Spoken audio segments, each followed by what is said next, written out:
Assalamualaikum dan hai korang. Okey, langkah mempertahankan kedaulatan ni untuk chapter 1.4 ada 4 tau, iaitu mewujudkan kestabilan politik dan ekonomi. Lepas tu, mengekalkan perpaduan kaum. Ketiga, memupuk patriotism. Keempat, mengukuhkan pertahanan negara. Okey, keempat-empat yang Lily sebut ni adalah langkah untuk mempertahankan kedaulatan. Without these four, kedaulatan negara kita boleh terancam. Akan diancam, boleh diancam. Okay? So, kita pergi yang pertama, iaitu mewujudkan kestabilan politik dan ekonomi. Okay. Korang, kalau dari segi, apa yang korang faham sebenarnya? Like, kalau mewujudkan kestabilan ni, siapa je yang kena buat? Like, untuk pertahankan kedaulatan ni, siapa je? Siapa yang kena, pemerintah je lah kan buat apa kita? Kerja kita buat apa? Korang salah kalau korang fikir macam tu.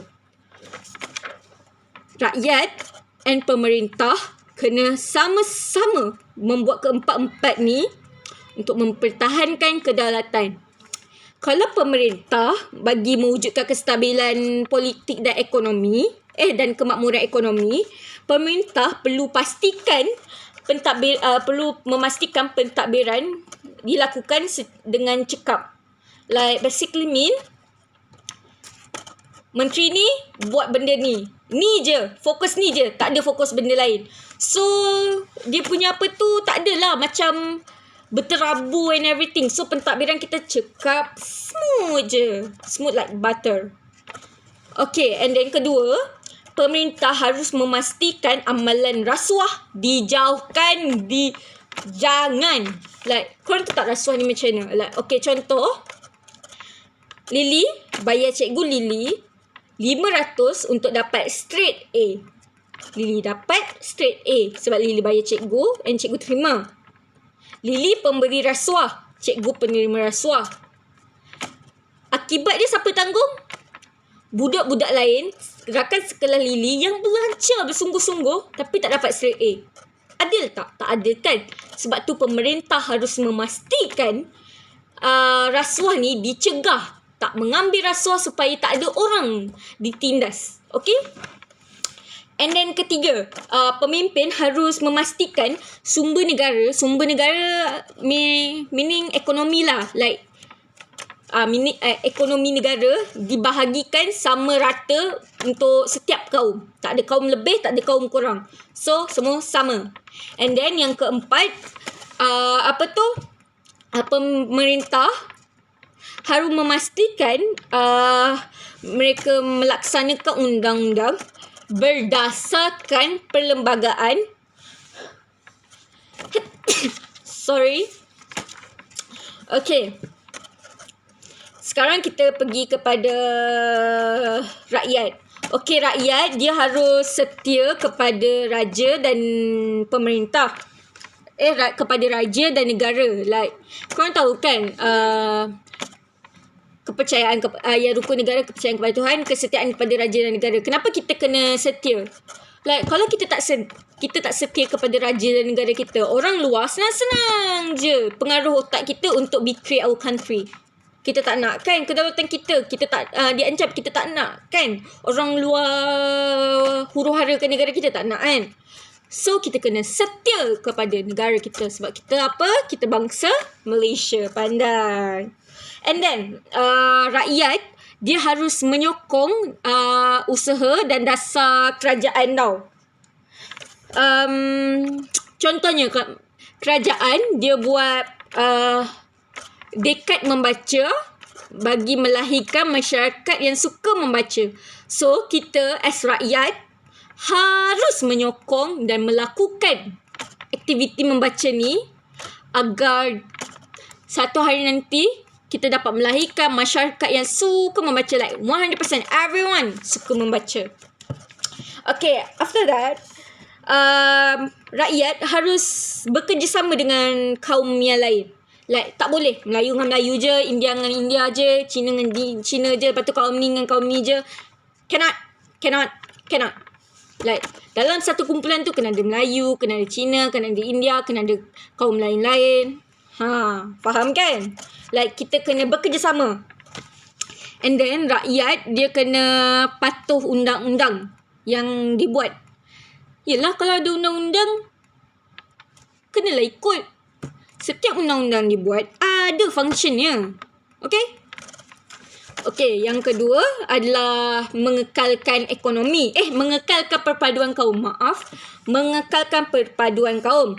Okay, kalau pemerintah harus mengubal dasar dan undang-undang yang berkaitan dengan perpaduan kaum serta integrasi nasional. And then dia perlu pemerintah harus memastikan keberkesanan dasar yang berkaitan dengan bahasa, pendidikan dan kebudayaan. Like kerajaan pemerintah kena pastikan semua dasar-dasar undang-undang yang diorang buat ni dapat dilaksanakan dengan bagus, dengan cemerlang. Like everyone can follow everything adil, like no one ditindas, like everything semua sama. Okay, faham kan? Could Lily buat make it more complicated? I didn't write. If I did, please tell me. Just message me. I will explain it back to you. Okay, so yang ketiga, pemerintah perlu merangka program ataupun serta kempen untuk memupuk perpaduan kaum dan integrasi nasional. Contohnya, tak tahu lah kat sekolah korang, tapi kat sekolah Lily, kalau hari kebangsaan, cikgu suruh kita orang pakai baju kaum lain tau. Like hari tu Lily pakai baju kaum Cina, Hanfu. Kawan Lily yang Cina, dia pakai baju kebaya. Nampak? Kita tukar-tukar. Itulah program yang dibuat oleh kerajaan, dan itu actually kerajaan Negeri Sembilan yang buat. So semua sekolah Negeri Sembilan kena pakai baju lain kaum. Okay, faham kan? Okay, and then yang terakhir, untuk keempat bagi pemerintah adalah diorang kena memperuntukkan perbelanjaan untuk bagi dana untuk program-program yang dilaksanakan oleh sekolah-sekolah dan badan-badan negeri, semua ni, agensi-agensi kerajaan ni. Like, without money, we cannot do any events, bro. Money is everything. Like, money is the reason we exist. Yeah. Okay, so kita pergi kepada rakyat. Kalau rakyat, cara untuk mengekalkan perpaduan kaum bagi rakyat harus menggunakan bahasa kebangsaan. Bahasa kebangsaan kita apa? Bahasa Melayu. And then, kita sebagai rakyat, kita perlu hayati prinsip rukun negara. Yang 5 tu. Kepercayaan kepada Tuhan, kesetiaan kepada raja dan negara, keluhuran perlembagaan, kedaulatan undang-undang, kesopanan dan kesusilaan. Like, kita kena hayati. Itu bukan sekadar baca setiap hari Isnin je. Tak. Setiap yang kita baca tu ada meaning behind-nya. Kita akan belajar nanti. Ya, korang akan belajar. Korang akan jadi English literature student. Okay, so let's move on. And then, korang perlu, cara untuk rakyat, korang kena memahami dan menghormati agama dan adat kaum lain-lain budaya lain-lain. Like, kan dalam Malaysia ni bukan kaum kau seorang je hidup. So korang kena faham each other. Melayu kena faham Cina, Cina kena faham Melayu, Cina kena faham India, semua kena faham each other. Faham? Like, korang kena tolerate with each other. Like, we are one country. No religion ajar kita untuk jadi jahat. Okay? So, ingat. Kita kena hormat semua orang. Tak kisahlah. Ada seorang tu buat jahat dengan kita. But tapi jangan disebabkan satu orang korang benci semua tu Jangan disebabkan satu orang dalam kaum tu kau benci satu kaum. Jangan. Itu orang punya masalah, bukan kaum punya masalah. Kaum tak ada buat apa-apa. Okay, let's move on sebab Lily rasa Lily banyak membebel. Okay, rakyat juga perlu amal semangat semangat perkongsian, toleransi dan menghormati sesama rakyat Malaysia. Like, korang tahu tak perkongsian ni? Like, kita pernah hari raya selang dengan Tahun Baru Cina. And dekat Negeri Sembilan kat Kuala Pilah, dia sebelah masjid and sebelah kuil kuil Buddha. Nampak tak? And sumpah best gila kalau korang like, nampak tak toleransi? Agama Islam boleh toleransi dengan agama ni. Like, kita semua, like, kita bertoleransi, kita berkongsi tempat yang sama. Kita ni duduk dekat dunia yang Tuhan cipta. So jangan gaduh-gaduh guys. We need to love each other. Okay. And then akhir sekali, rakyat perlu libatkan diri dalam aktiviti kemasyarakatan. Like contoh, kalau AJK like contoh aktiviti gotong royong membersihkan taman perumahan. Korang kena join. So dapat erat kan? Silaturahim. Macam kongsi pacai nak ampau. Okay, kita pergi yang ketiga, iaitu memupuk patriotism. Patriotism, saya akan negara, sarangkan negara, I love you, saya cintakan kamu. Okay, aku ni dah banyak merepek, maafkan saya guys. Okay, perasaan cinta patriotism ni, dia perasaan cinta yang mendalam terhadap negara dan sanggup mempertahankan sejarah, bahasa, undang-undang, warisan dan budaya. Like, we will do anything to protect our identity. Like, this is our identity as Malaysian. We have nasi lemak in our blood. Net tau. Nasi lemak. Tak lawak. Maaflah guys. Saya memang suka buat lawak hamba, okay? Patriotism ni, dia adalah nadi tau. Nadi, kita punya jantung. Ding, ding. Untuk kebebasan, kestabilan dan kemajuan sesebuah negara. Like, without patriotism, negara akan runtuh, musnah, collapse. Alright. So, apa yang pemerintah kena buat? Pemerintah perlu menganjurkan hari kebangsaan dan hari pahlawan untuk menimbulkan kecintaan terhadap negara. Like, korang tahu tak? Sorry, ini K-pop. Ya Allah, tuanku, kan benda ni lagi lama kah? Maaf. Okay, like, pemerintah diorang kena buat event ni supaya masyarakat macam kita ni, kita tahu apa pengorbanan orang-orang terdahulu untuk dapatkan kemerdekaan kita. Supaya kita dapat rasa macam, aku sayang Malaysia. Aku cintakan Malaysia, tak lahai. Okay, jom move on. Okay, and then pemerintah perlu mewajibkan subjek sejarah untuk mata pelajaran teras dekat sekolah agar generasi sekarang ni peka tentang sejarah.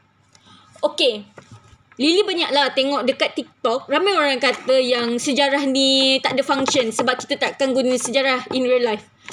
To be honest, it is not true. Bila korang tak belajar sejarah, orang luar senang tau buat korang lupa identiti korang. And bila korang lupa identiti korang, negara luar akan senang-senang je hancurkan kita punya negara yang payah nenek moyang kita nak pertahankan.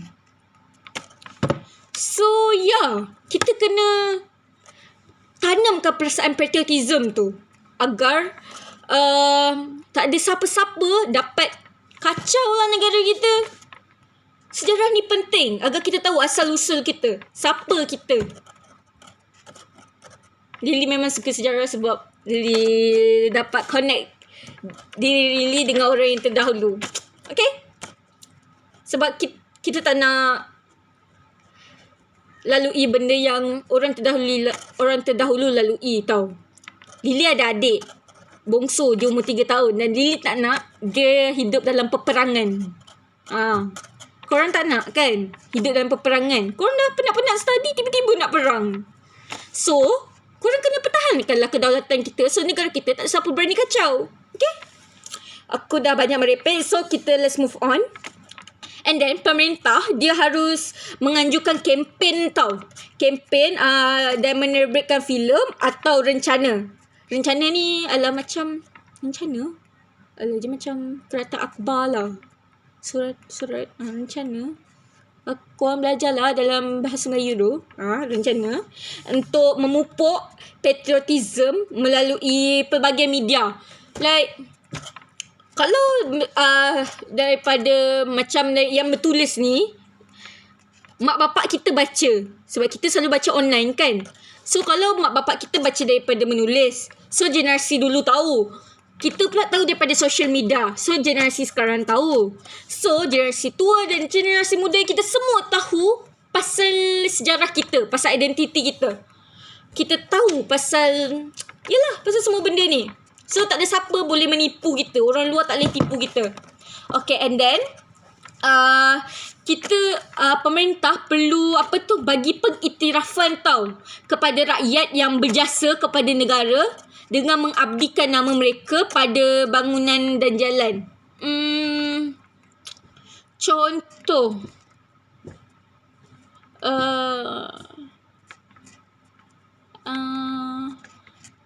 Jalan Tengku Abdul Rahman. Ada Jalan Tengku Abdul Rahman kat KL tu. KL ke Selangor aku tak tahu.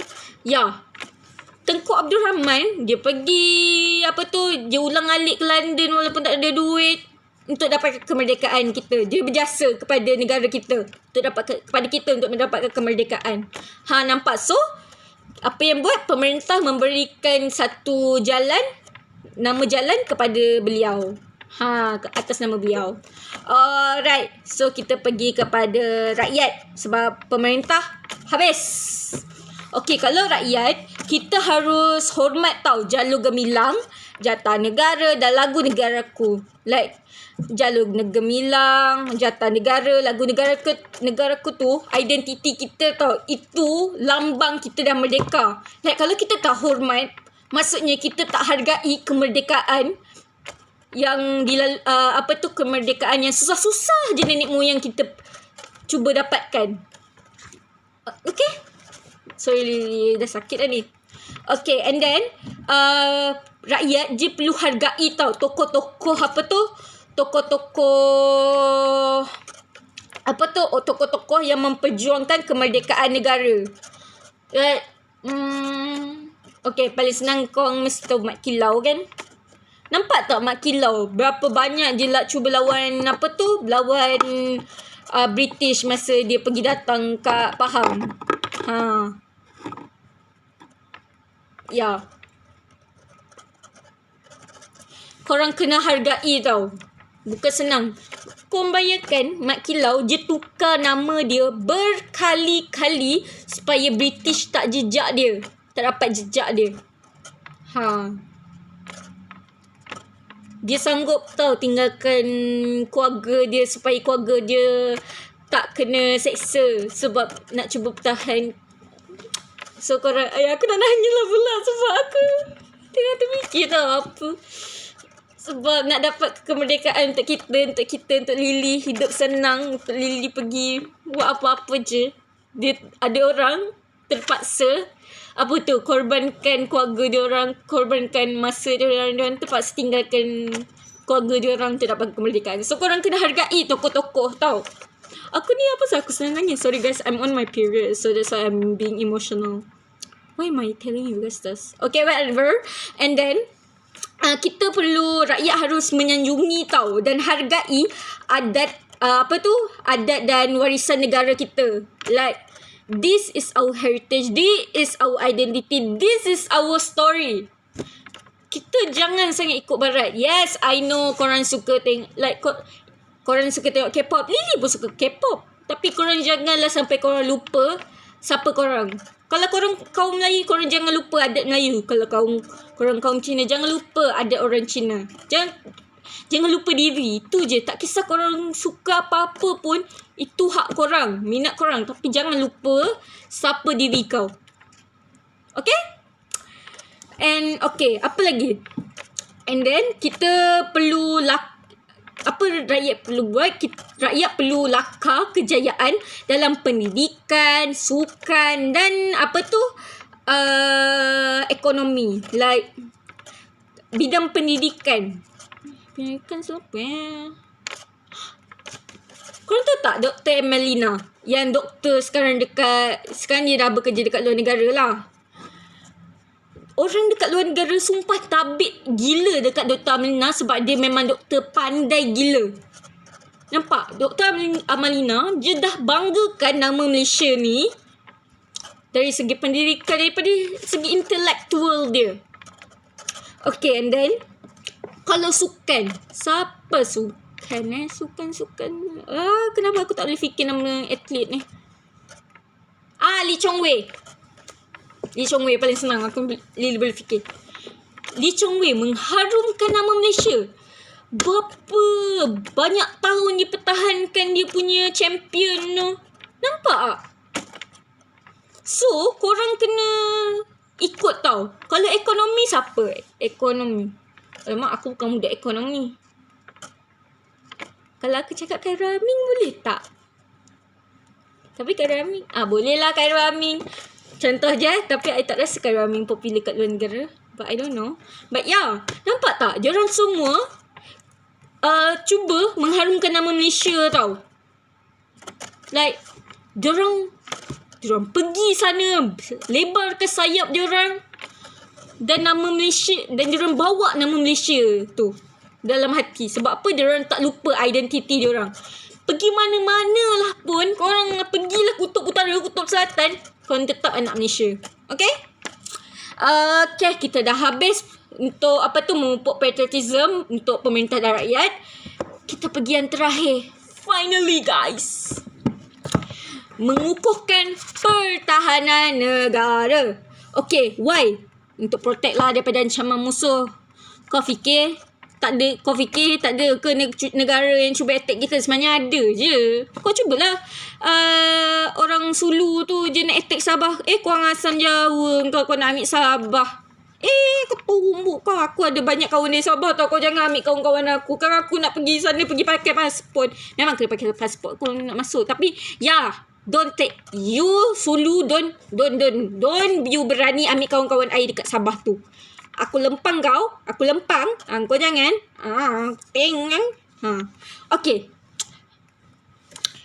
Kalau pemerintah je perlu mengubah dasar undang-undang dan buat undang-undang lah. Aku macam benda sama je. Pemerintah je perlu mengubah dasar dan undang-undang bagi melindungi keselamatan negara. Okay, and then dia perlu buat hubungan ketenteraan dengan negara luar tau. So, kalau negara kita diserang, negara lain, negara yang kita buat hubungan tu, dia akan bantu kita. Okay? And then kita perlu modernkan aset ketenteraan. So, kita takkan ketinggalan. Like contoh, kalau orang serang kita guna peluru, guna peluru, tapi kita guna keris je. Macam mana? Tak boleh juga. Sebab kalau keris, kita kena dekat-dekat. Kita tak boleh baling macam ni kan, tak kena kan? Tak tahulah, aku tak tahu. Tak pernah guna keris. Bapak aku tak bagi aku guna keris. Kalau pistol, kita jauh-jauh pun dah boleh. Teng. Nampak tak? Sebab tu kita perlu modernkan ketenteraan. Okay, apa lagi? And then, kita perlu pastikan pasukan keselamatan sentiasa ready untuk cabaran semasa. Like, korang tahu tak? Masa orang Sulu, dia cuba attack Sabah pada tahun... Lily tak ingat. Ada. Lily tak ingat. Tapi kita akan belajar lepas ni. Ya Allah, tak aku ni kenapa? Nasib baik. Bukan nasib baik. Memang bagus kita punya ketenteraan tu. Kita punya pasukan tentera memang dah ready awal-awal. Diorang dah jaga sempadan. So, before banyak diorang punya tentera Sulu tu datang, kita dah bunuh ramai dah. So, ramai jugalah terselamat. Sebab kalau kita punya askar tak ready masa tu, like kita bersenang-lenang je, Ramai lagi mati. Entah dekat Lahad Datu. Lahad Datu kan? Yang kat Sabah tu. Kat Lahad Datu. Memang aku rasa kat Lahad Datu dah meninggal lah. So kita kena sentiasa, pemerintah perlu pastikan pasukan keselamatan sentiasa bersiap siaga, ready untuk sebarang ancaman luar. Okay, pemerintah finish. Kita tinggal terakhir iaitu rakyat. Rakyat dia perlu peka tau. Kita perlu peka tentang keselamatan negara dan kolaborasi pihak luar. Kita kena ambil tahu. Sebab kita kan negara demokrasi berparlimen kan. So, kita boleh ada suara untuk pastikan yang kita tak, kalau kita negara, pemerintah nak buat hubungan dengan negara ni, kita boleh buat bantahan. Kita cakap, no, I don't want. Don't get involved with this country. Yes, we can. Kita sebenarnya hampir nak buat hubungan diplomasi dengan Israel tau. Mesti korang tak percaya kan. Tapi yes, kita hampir. Tapi kita pernah buat bantahan besar-besaran. Tak nak bekerjasama dengan Israel. Tak nak buat hubungan diplomatik dengan Israel. So kita kena sentiasa peka. Kita kena tahu pasal keselamatan negara dan siapa kita berkolaborasi. Okay, and then kita perlu masuk pasukan keselamatan tau, dan sukarelawan. Yelah, apa guna kalau ada badan ketenteraan tapi tak ada orang yang jadi tentera? Orang kena banyak masuk supaya keselamatan dalam negara kita lagi ramai yang nak jadi tentera, lagi selamat negara kita. Sebab lagi banyak tempat kita boleh cover keselamatan. Tak adalah orang nak jaga 2 tempat. Okay, and then kita perlu sanggup berkorban apa je untuk mempertahankan kedaulatan negara. Okay guys, itu sahaja. Tamatlah sudah bab 1 tingkatan 5. Okay, that's all. Bye-bye.